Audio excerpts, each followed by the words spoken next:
Ya, queridos. Entonces, estábamos hablando de TEC como modelo de hipertensión intracraneana, ¿ok? Y habíamos hablado, hasta este momento, básicamente nos hemos referido a... ¿Dónde estás? A mí me veis, ni siquiera. Hasta este punto nos habíamos referido a esto. Estamos hablando, que estoy mostrando acá, ¿ya? Que es la injuria primaria. ¿Ya? La injuria primaria es lo que deriva directamente de la interacción entre la caja craneana más encéfalo con esa otra cosa. Sí, la pared, el suelo, piedra, qué sé yo.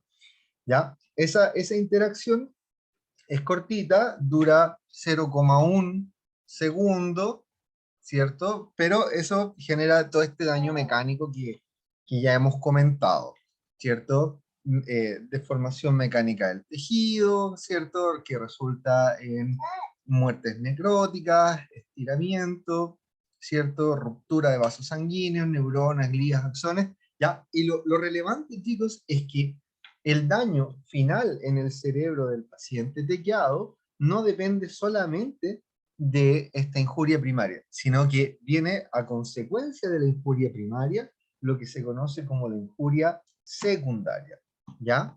Y esa injuria secundaria tiene que ver, ven ustedes aquí, con diversión de aminoácidos excitatorios, ¿cierto? Como que las neuronas se vuelven locas descargando, que eso genera entrada de calcio, ya con todo lo que nosotros conocimos de daño por excitotoxicidad, ¿cierto? Daño mitocondrial, estrés oxidativo, producción, liberación de citoquinas, quimioquinas, cambio de la expresión génica, ¿ok? Y aquí empiezan a confluir después estos dos, ¿ok? Daño de barrera hematoencefálica, ustedes ya saben lo que eso significa, ¿verdad? Asociado a edema, ¿qué tipo de edema sería si está asociado a disfunción de barrera?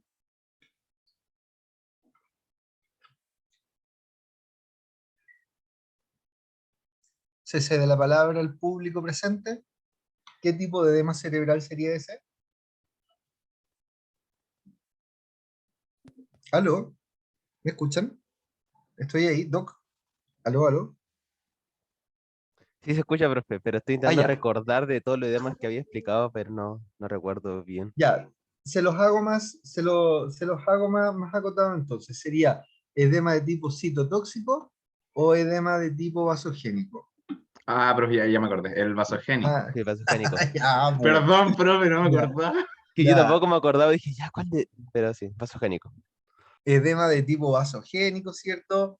El edema celular, que también eso va bien metido el citotóxico más el vasogénico, ¿ok? Las hemorragias, la colección de sangre que se pueda generar va a contribuir a generar el aumento de la presión intracraneal. Miren esto, ¿ah? Alteración del flujo cerebral. Dentro de las cosas que ocurren en estos cerebros es que se pierde la autorregulación del flujo, ¿cachai? Y entonces eso puede tener implicancias desde el manejo de estos pacientes que son súper interesantes, ¿ya? Se pierde la autorregulación del flujo, ¿ya? Esa pérdida de autorregulación del flujo también nos puede llevar a isquemia, hipoxia, aumento de los niveles de lactato, déficit energético, y todo esto finalmente se va a traducir en daño cerebral, ¿ok? Dado no solamente por muertes neuronales, sino que también endoteliales, glías, ¿ya? Atrofia cerebral, desmielinización y finalmente algo que es súper importante ahí, ¿cierto? Porque cuando se habla de outcome en trauma, no solamente nos importa la muerte, ¿cierto? Sino que también los déficits neuronales se vuelven relevantes para nosotros, ¿ya? Aquí un poquitito hablando de lo mismo, así que esto lo vamos a hacer rápido porque ya lo hemos comentado. Excitotoxicidad por las despolarizaciones masivas, ya la muerte neuronal. Hay estrés oxidativo asociado a aumento de la actividad de la oxinitrilo-sintasa. La N aparece ahí, es N por neuronal, ¿ya? Producción de anión superóxido, aparece el peroxinitrito como radical. Ojo, ahí aparece como radical, eso es un error de mi Power, ¿ya? No es un radical, sino que es un anión solamente. Catecolaminas oxidadas, ¿cierto? La expresión de la ciclooxigenasa, ya todo esto obviamente favorecido por el contexto de la isquemia, ¿ya? Hay degradación de microtúbulos, fíjense que el TEC se asocia a cambios en la actividad de tau, ¿ya? cuando hay TEC se ha visto que aumenta los niveles de fosforilación de tau. De ahí que, por ejemplo, uno podría empezar a pensar que por ahí podría estar la relación entre el trauma encefalocraneano y el mayor riesgo de demencia. ¿Se acuerdan que lo comentamos en clases? Hay activación de vías apoptóticas, ¿cierto? Y cambio en la expresión génica. ¿Mm? El cerebro traumatizado entra en actividad hipermetabólica, ¿ok? Eso significa que aumenta el consumo de glucosa y el consumo de oxígeno, lo cual puede ser problemático si es que estamos conviviendo con aumentos de volumen, porque obviamente si hay aumentos de volumen, la presión de perfusión cerebral tiende a caer y se aumenta la demanda, potenciamos, ¿cierto? O favorecemos el desarrollo de isquemia, ¿ya? Esta actividad hipermetabólica tendría que ver entonces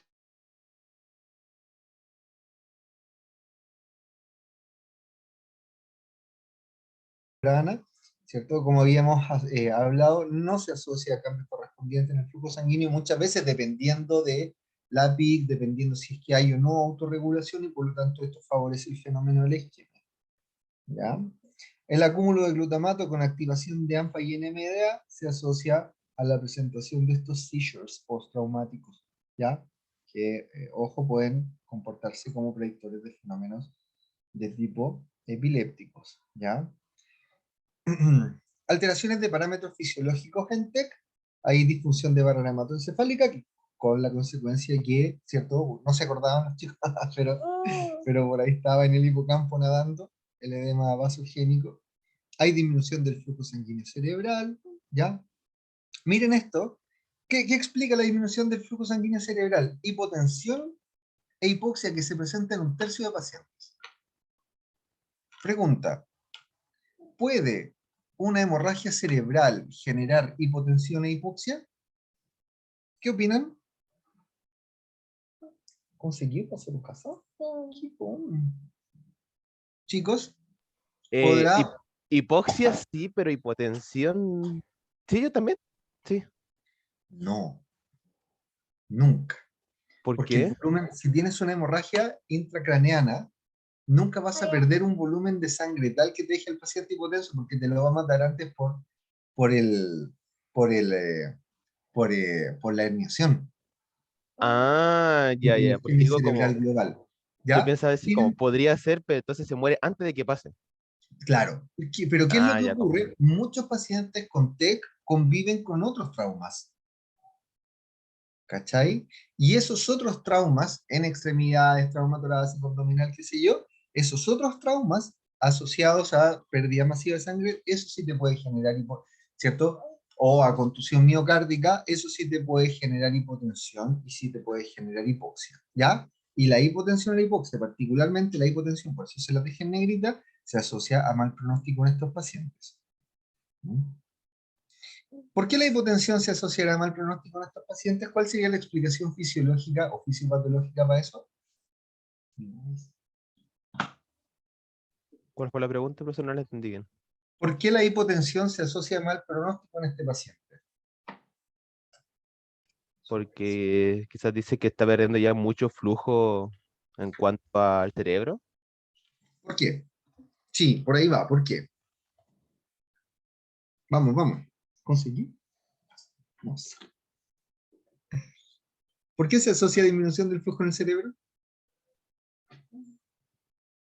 Por una disminución de la presión de perfusión. Ya. ¿Y? Pero eso ocurre en todos, ¿sí o no? En todo paciente hipotenso ocurre eso. Claro.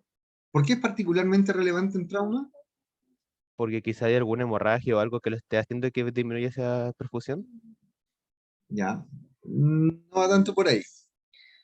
En un paciente traumatizado, va a depender del nivel de TEC, ¿cierto? Pero, ¿qué esperaríamos así si nos ponemos en el peor caso?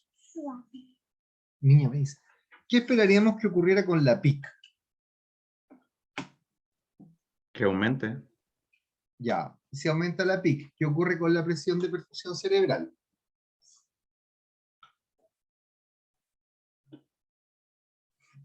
Disminuye.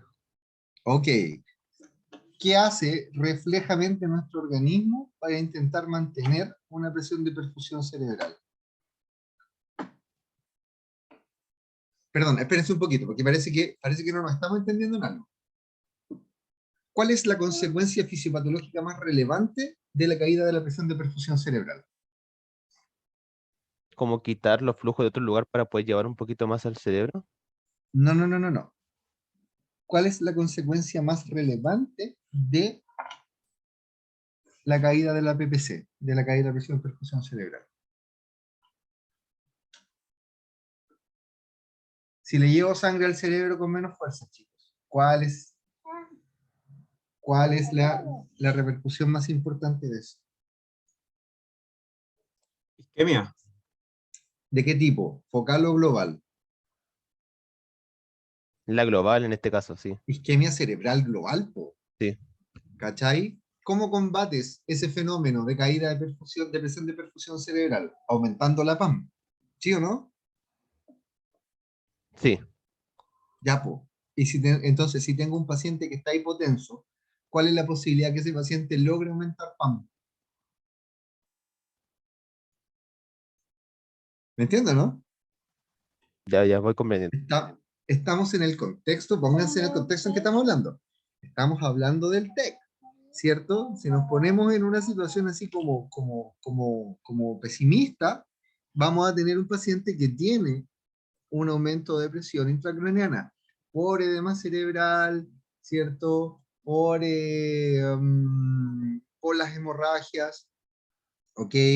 Porque eventualmente podríamos tener, qué sé yo, alteración en el drenaje del líquido cefalorraquídeo. Entonces, en ese contexto vamos a tener una pica aumentada.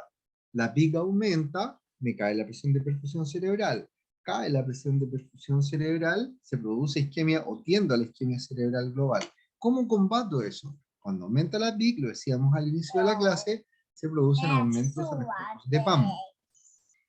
Pero si el paciente está hipotenso, ahí tenéis un doble componente para explicar la isquemia cerebral. Porque si está hipotenso, la sola hipotensión predispone, ¿cierto? La sola hipotensión predispone, pero además, si estamos en un contexto de hipertensión intracraneana, tengo además de la baja presión de perfusión o de la baja PAM, el componente de alta PIC. ¿Ya? Por eso es el más importante el tema de la hipotensión en este sentido. ¿Ya? ¿Qué otra cosa puede ocurrir? La hiperventilación. ¿Ya? Y muchos de estos pacientes hiperventilan, ¿ya? Por el dolor asociado al politrauma, ¿ya? O al traumatismo, ¿ya? Y muchos de estos pacientes se induce hiperventilación, ¿ya? Cuando lo están trasladando, que lo están ambuceando como locos, o a veces, ¿cierto? Cuando ya están en servicio. El efecto masa también influye acá. ¿Sabes lo que es el efecto masa o no? Chicos, No, profe. el efecto de masa implica que el aumento de volumen de una estructura empieza a desplazar a otras estructuras, ¿ya? Entonces, si se produce un hematoma, por ejemplo, ¿cierto? Un subdural, ese hematoma subdural o epidural va a empezar a desplazar otras estructuras de su posición anatómica normal, ¿cachai? Ese efecto más, en este caso, ya principalmente dado por edema cerebral difuso, ya por hemorragias subdurales, ya puede entonces también estar generando compresión extrínseca de vasos sanguíneos, ya, el efecto de masa. Ojo, no todo efecto de masa es patológico, ¿ah? ¿Se les ocurre alguno que sea fisiológico?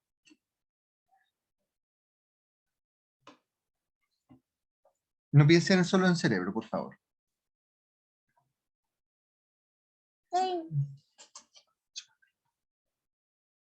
¿A nadie? Chuta.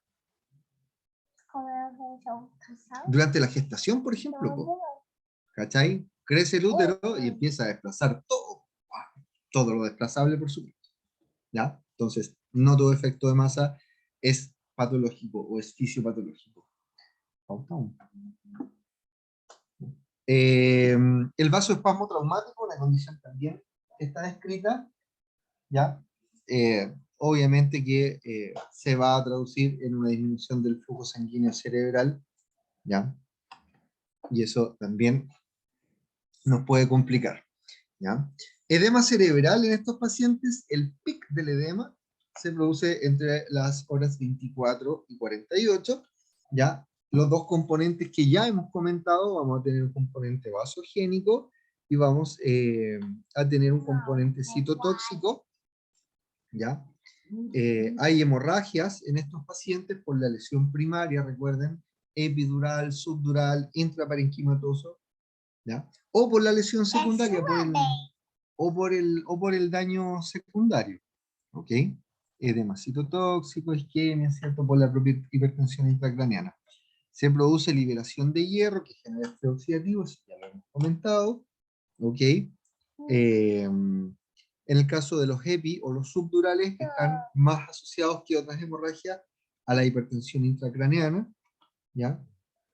En el caso de la hemorragia subaracnoidea y la hemorragia intraparenquimatosa, por daño endotelial y disfunción de barrera hematoencefálica, ¿cierto? Se asocian a más injurias secundarias. Estrés oxidativo, liberación de vías proinflamatorias. ¿Ya? Sí, no. Chicos, hasta aquí, ¿se está entendiendo, no? ¿Estamos hablando con claridad para todo el mundo?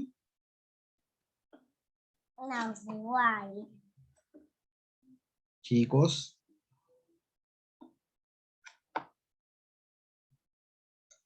Más o menos, profe, con las preguntas nos pilló. Ah, sí, sí, sí. Pero eso tiene que ver con que ni se han leído la clase. Y eso lo entiendo porque estaban con otras cosas y ayer tuvimos la prueba, entonces sabía yo que no iban a acordarse eso. Pero mi pregunta va, ¿la explicación que estoy dando hace al menos sentido en vuestras cabecitas?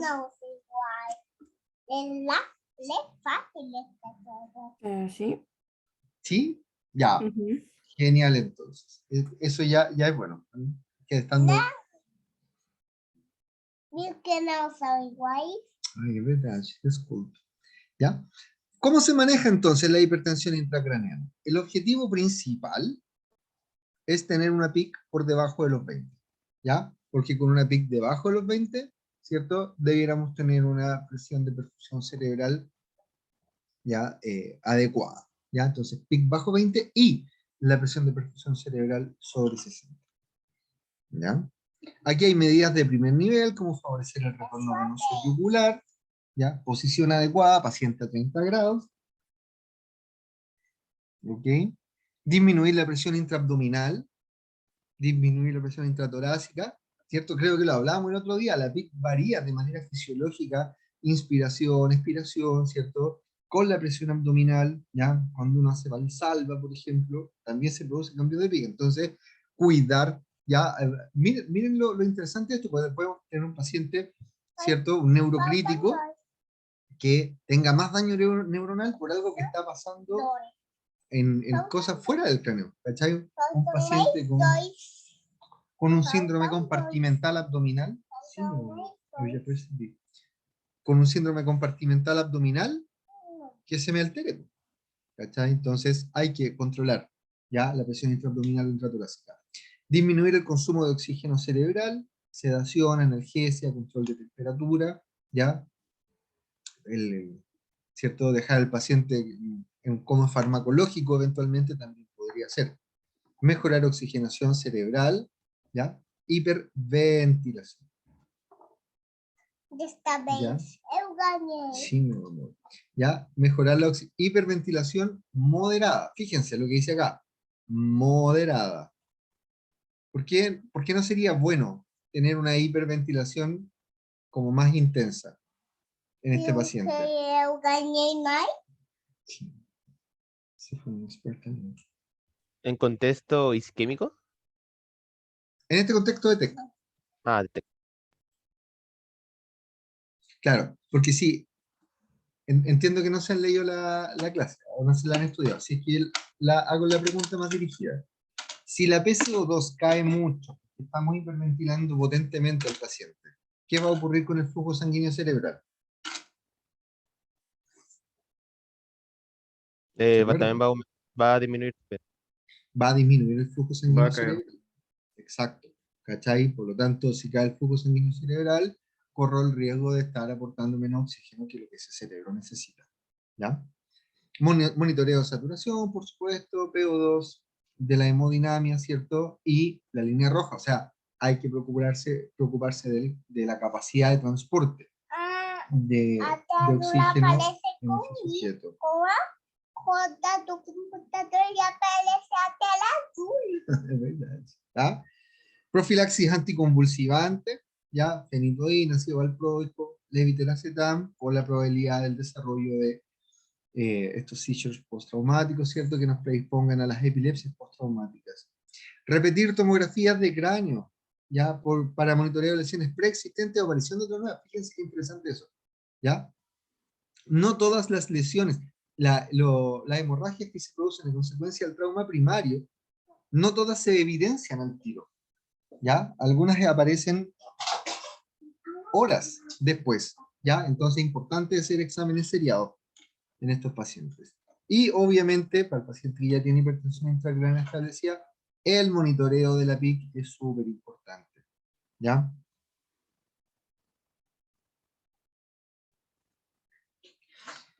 Si es que tenemos hipertensiones intracraneanas refractarias con PIC menor a 20, ya aquí sí va la hiperventilación intensa, ¿ya? Para reducir la llegada de sangre arterial, ¿cierto? Porque también eso tiene un componente ocupando espacio y por lo tanto determinando presión intracraneana, ¿ya? Hipotermia, ¿ya? El coma ¿Dijo con barbitúrico PIC arriba. menor o mayor a 20, profe? ¿Qué dije yo, menor? Sí, dijo menor y acá leo mayor. Sí, Entonces sí, no sí, sé es si... mayor. Ah, Sorry, ya, bien. ¿ya? Gracias por estar atento. ¿Ya? El coma barbitúrico, drenaje de los hematomas, ¿cierto? Si es que el neurocirujano lo estima pertinente. Cranectomía compresiva, pucha, ahí ya empezamos con problemas, ¿cachai? Porque aquí, en estos pacientes probablemente vamos a tener edemas cerebrales más bien difusos, ¿ya? Si el edema cerebral es más bien difuso, la cranectomía no está tan claro cuánto ayuda, ¿ya? Doc, en su experiencia, esos pacientes que se le hace cranectomía bifrontal, ¿cómo se portan? A ver, tú estás hablando de una hipertensión intracraniana, en general se tratan de no hacer, pero se pueden hacer, ¿ya? Claro. No es la primera alternativa nunca, ¿ya?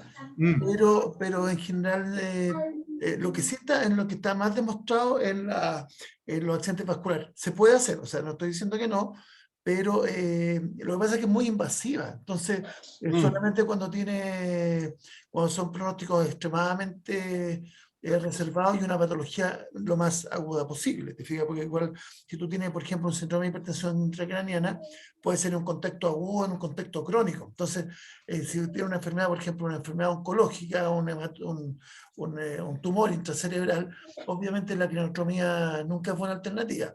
Por eso es tan buena, entre comillas, en pacientes agudos como accidentes vasculares, porque en esos pacientes anda bien, pero los crónicos se tiende acuérdense que causa de hipertensión intracraniana y crónica, entonces claro. los pacientes crónicos no andan tan bien. Como regla Pero general. mi pregunta era, ¿en los pacientes que tienen edema cerebral difuso? Es que depende de la causa, te fijas la idea, porque Agudo, en el agudo, en el paciente tequiado con edema cerebral difuso. depende, o sea, por eso te digo, si no hay otra alternativa, sí, pues, Claro. termina abriéndose, pero no es la primera alternativa, como no, es No, distinto un poco sin ninguna como un duda. accidente vascular grande, un accidente vascular que, como tú definías la otra vez, que sí es una alternativa rápida, o sea, ahí es una alternativa inmediata, te fijas aquí, en general se hacen otras cosas antes, ¿ya? Mm, ya. Porque Eso. tiene menos tiene peor, a ver, en el accidente vascular, todas estas otras cosas tienen mejor, no son tan buenos como resultados, mientras que los TEC, pensando en los TEC, presión intracraneana en contexto agudo, estas otras cosas sí tienen más resultados. La hiperventilación también sirve, la hipotermia también sirve, etc. Entonces, por eso no es primera línea, a diferencia en el accidente vascular, que en el accidente vascular no hay otra cosa que hacer. O sea, no sé si me entendí, o sea, si ya está con hipertensión intracraneana, no hay otra alternativa. No andan bien con hiperventilación, no andan bien con hipotermia, no andan bien con estas cosas. Entonces, ahí sí que es primera indicación, aquí no es primera indicación, es como la regla general. Gracias, Doc. ¿No, verdad?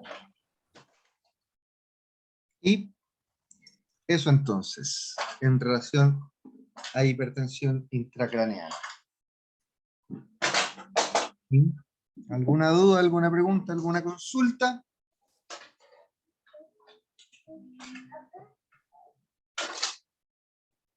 Se me cayó el internet a mí, entonces me perdí gran parte de esto último, pero no hay problema, no hay problema, después me olvido. Ya. Ok. Si no hay preguntas, propongo entonces un break. Propongo unos 15 para que no nos